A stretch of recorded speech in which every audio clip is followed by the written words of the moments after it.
Hello guys, welcome back to my channel. This is the episode number 2, the journey to you.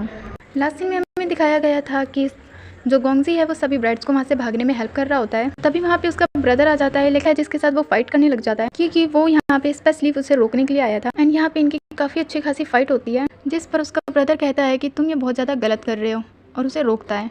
जिस पर गोंगजी कहता है कि तुम मुझे गलत मत समझो, मैं बस इन सब की जान बचाना चाहता हूँ, वरना फादर इन सभी को मार डालेंगे। एंड यहाँ पे हमें वू फेंग को दिखाया जाता है जिसके हाथ में एलर्जी हो गई थी क्योंकि उसके ब्रदर ने जो पाउडर उनके ऊपर फेंक के मारा था, एक्चुअली में वो एक पॉइजन था, जिससे वहाँ की सभी ब्राइड्स की हालत जो है वो ख़राब होने लग जाती है।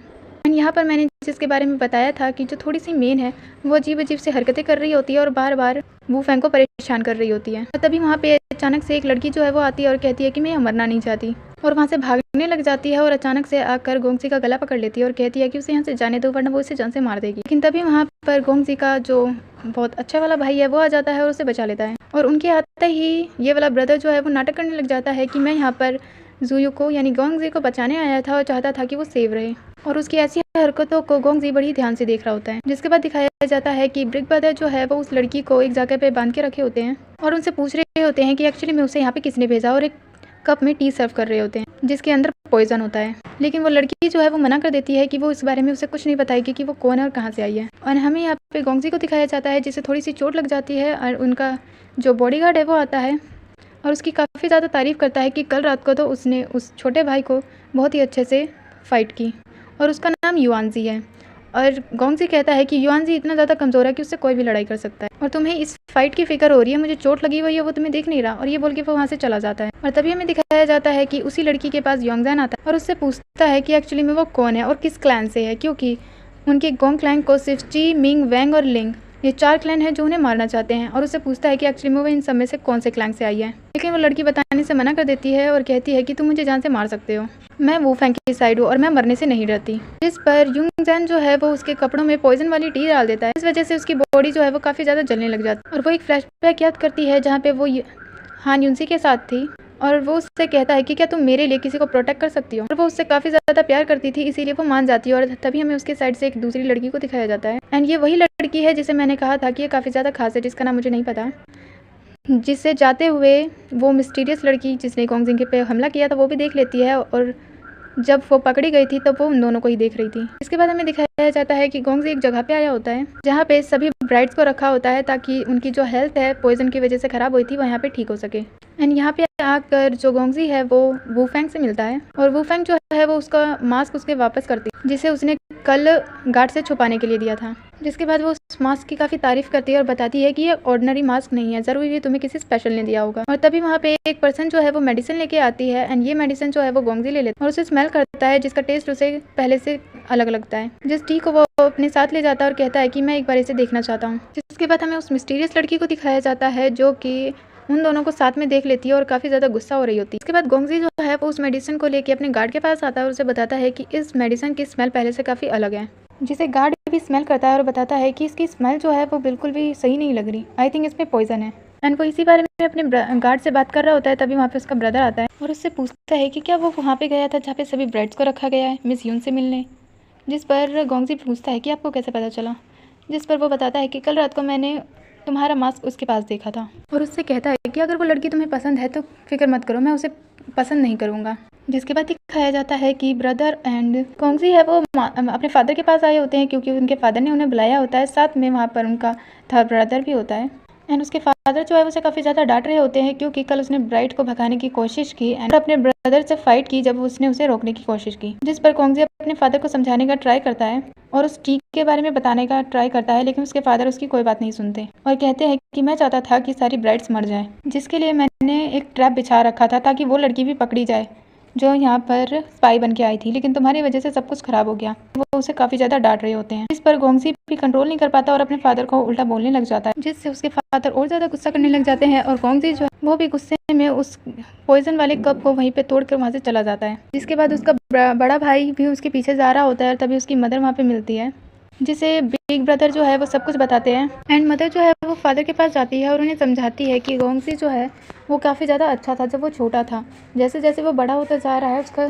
जो गुस्सा है वो काफ़ी ज़्यादा बढ़ चुका है। आप उसके फादर है, आपको उसे प्यार से समझाना चाहिए। वैसे भी अब वो बड़ा हो चुका है, आपको उसे सबके सामने इस तरह नहीं डांटना चाहिए, जिसके लिए फादर भी मान जाते हैं। उसके बाद दिखाया जाता है कि यहाँ पे सभी ब्राइड्स जो है वो बैठी हुई होती है और उन सभी की पॉइजन के बाद जो दवाई दी गई थी उसके बाद उनकी हेल्थ वगैरह चेक कर रहे होते हैं। और उनके पास वहाँ पे 3 कप होते हैं जिसमें अलग अलग तरह के कुछ होते हैं, वो सब पीती है जो कि उनके लिए एक मेडिसिन ही होती है। जिसके बाद वहाँ पे सभी ब्राइड्स को एक एक जेट पेंडेंट दिया जाता है।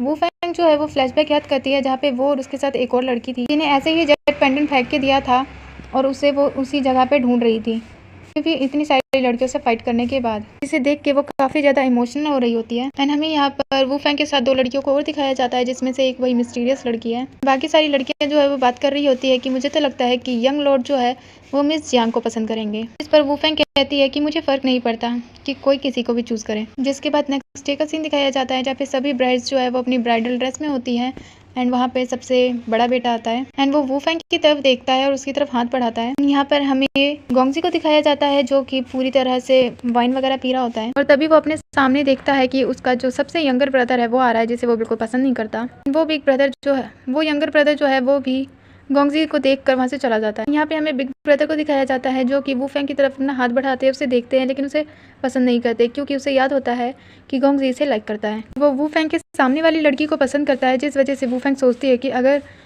गोंग हांगयू ने मुझे पसंद नहीं किया ब्राइडल में तो मैं मर जाऊंगी। और ये देखकर वो मिस्टीरियस लड़की काफ़ी ज़्यादा खुश हो रही होती है। जिसके बाद रात का सीन दिखाया जाता है जहाँ पे उस यंगर ब्रदर को दिखाया जाता है जिसका नाम यूनजी है, एक का नाम यून जैंग है और एक का नाम यूनजी।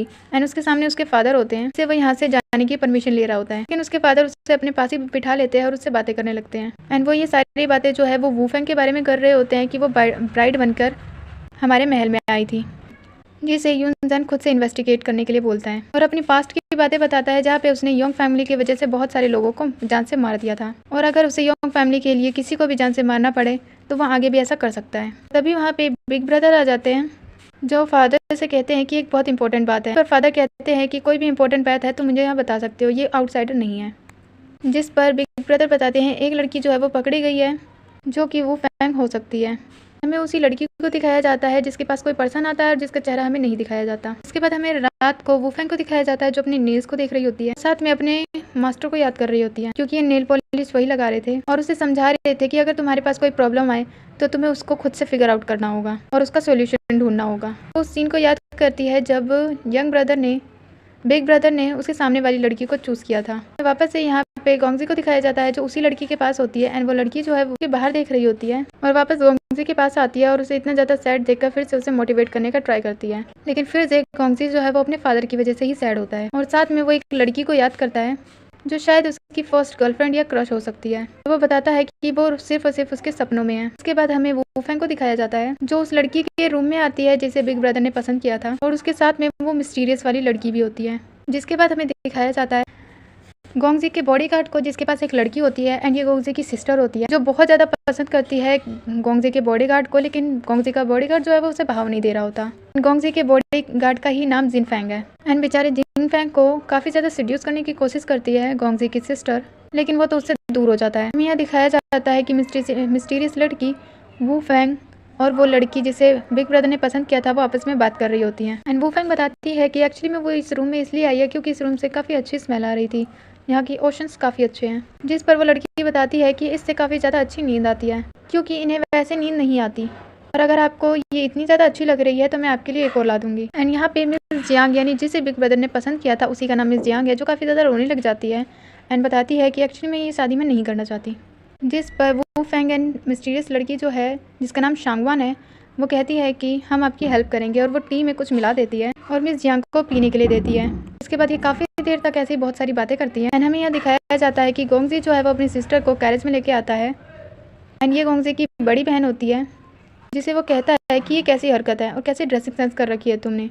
जिस पर उसकी सिस्टर कहती है कि तुम्हारे पास तो ड्रेसिंग सेंस का सेंस ही नहीं है, इसीलिए तुम मुझे मत बताओ। और उन दोनों की सारी बकवास को बेचारा बॉडीगार्ड यानी कि जिन फैंग सुन रहा होता है। वो तो यहाँ पे एल्डर सिस्टर से परेशान हो जाता है। जिसके बाद हमें वू फैंग को दिखाया जाता है जो अपनी वेडिंग ड्रेस में से एक ब्लैक कलर की ड्रेस निकालती है। यहाँ पे हमें यूंगजी को दिखाया जाता है या फिर जैंग को जो लालटेन को देखता है वहाँ पे रेड लाइट होती है, इससे उसे पता चलता है कि यहाँ पे कुछ बुरा होने वाला है तभी वो कुछ सर्वेंट्स को वाइट कलर के फ्लावर्स लेके जाते हुए देखता है। इसके बाद दिखाया जाता है कि एक जगह पे बहुत सारे बॉडीगार्ड्स जो है वो जा रहे होते हैं एंड वहाँ पर स्वांगवान जो है वो भी उसे देखने आती है और बाकी सारी लड़कियां भी देख रही होती हैं और पता चलता है कि मिस जियांग जिसे बिग ब्रदर ने पसंद किया था वो मर चुकी है। और उसे मरा हुआ देखकर जो शांगवान है वो ऊपर जाके देखती है और वहाँ पे उसे वूफेंग दिखाई देती है जो कि छत पे ही बैठी थी और उसे इशारा करती है कि वो वहाँ से चली जाए। इसके बाद किसी भी तरह वूफेंग जो है वो अपने रूम में आती है। वहाँ का गार्ड जो है वो शांगवान पे शक करने लग जाता है और उससे पूछता है कि इतनी देर हो गई लेकिन अभी तक ऊपर से वूफेंग जो है वो नहीं आई। और अंदर से वूफेंग भी ये सब सुन रही होती है एंड वह शांगवान की बातें सुनती है कि उसने गार्ड को कहा था कि उसके चेहरे पे कुछ एलर्जी हो गई है जिस वजह से वो मेरे रूम में आराम कर रही है। और इसी तरह से वूफेंग भी बहुत सारी कप ऑफ टी पी लेती है। तभी गार्ड वगैरह जो है वो शांगवान के रूम में जाते हैं एंड वहाँ पे वूफेंग को देखते हैं कि उसके फेस पे सच में रेड रैशेस हो गए हैं। जिस पे शांगवान कहती है कि मैंने कहा था ना अभी ये मेरे रूम में इसलिए आराम कर रही है ताकि ये इन्फेक्शन किसी और का ना हो जाए। लेकिन इसके बदले में गार्ड बोलता है कि अगर ऐसा है तो ये तुम्हारे रूम में क्यों है, खुद के रूम में क्यों नहीं है। एंड यहीं पे हो जाता है एपिसोड नंबर 2 भी ओवर।